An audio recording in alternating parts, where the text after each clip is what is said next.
নমস্কার বন্ধুরা, আজকে আমি নীলিমা কুকিং শো থেকে আমি গাজরের তরকারি বানাতে চলেছি। আমি কী করে বানাবো আপনারা দেখতে থাকুন। এই যে আমি গাজর নিয়ে রেডি করেছি, আমি এবার গাজর ছাড়াবো। ছাড়িয়ে আমি কীভাবে কাটছি দেখে নিই বন্ধুরা। এই যে আমি গাজরটা ছাড়িয়ে নিয়েছি, এবার আমি কাটতে শুরু করছি। করে আগে কেটে নিচ্ছি, এই যে এরকম লম্বা লম্বা করে কাটবো। এবার আমি কীভাবে কাটছি আপনারা দেখতে থাকুন। আমার কাটা হয়ে গেলে আপনাদের দেখিয়ে দিচ্ছি। আলু ভাজা মতন আমি লম্বা লম্বা করে এই যে সরু সরু করে কেটে দিচ্ছি, পাতলা পাতলা করে। যে দেখে নিন, আমি দেখিয়ে দিচ্ছি। মোটা হবে না, পাতলা পাতলা করে এই যে এরকম করে কাটতে হবে।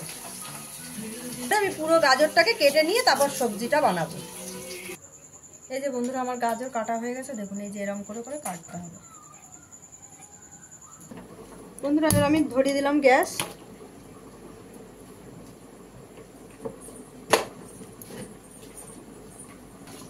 কড়াইটা গরম হয়ে গেছে, এবার আমি তেল দিয়ে দিলাম পরিমাণ মতন।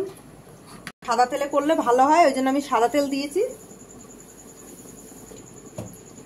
আমার তেল গরম হয়ে গেছে, আমি দিয়ে দিলাম গোটা কালো এই যে সর্ষে। সাদাটাও দেওয়া যেতে পারে, আমি কালোটা দিলাম। হয়ে গেছে আমার সর্ষেটা, তেলে দিয়েছি, গরম হয়ে গেছে। এবার আমি দিয়ে দিলাম, সর্ষেটা ফুটে গেছে। এবার দিয়ে দিচ্ছি আমি সবজিটা, সব সবজিটাই দিয়ে দিলাম।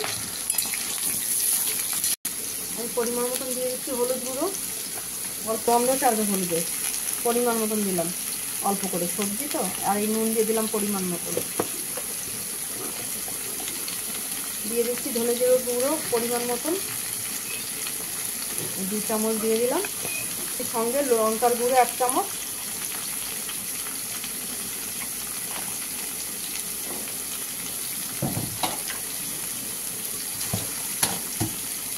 দিয়ে দিলাম অল্প করে একটু চিনি।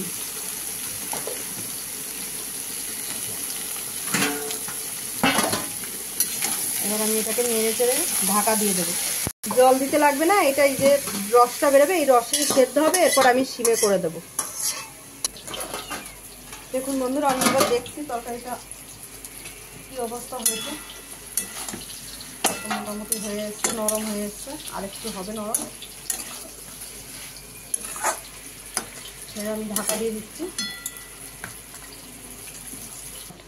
বন্ধুরা এবার আমি একটু দিয়ে দিচ্ছি এই যে আমচুর, হালকা টক টক, এদিকে মিষ্টি মিষ্টি, ভালোই লাগবে খেতে, খুব টেস্ট হয় এটা।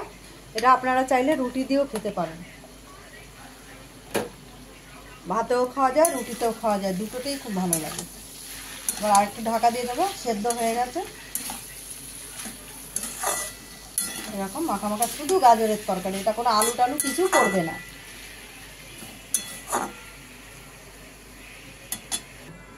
দেখছি বন্ধুরা কি অবস্থায় হয়ে গেছে আমার তরকারি। এবার আমি নামিয়ে দিচ্ছি। আমার তরকারি নামানো হয়ে গেছে, খুব টেস্ট হয় এটা। আপনারা চাইলে আপনারাও বাড়িতে বানিয়ে খেতে পারেন। রুটি দিয়েও খুব ভালো লাগে, ভাতেও খাওয়া যায়, কিন্তু রুটিতে বেশি ভালো টেস্ট হয়। আপনারা নীলিমা কুকিং শোটিকে আপনারা সাবস্ক্রাইব, লাইক, কমেন্ট, শেয়ার করে দেবেন। আর ফেসবুকের বন্ধুরা আপনারাও লাইক, কমেন্ট, শেয়ার করে দেবেন বেশি বেশি করে।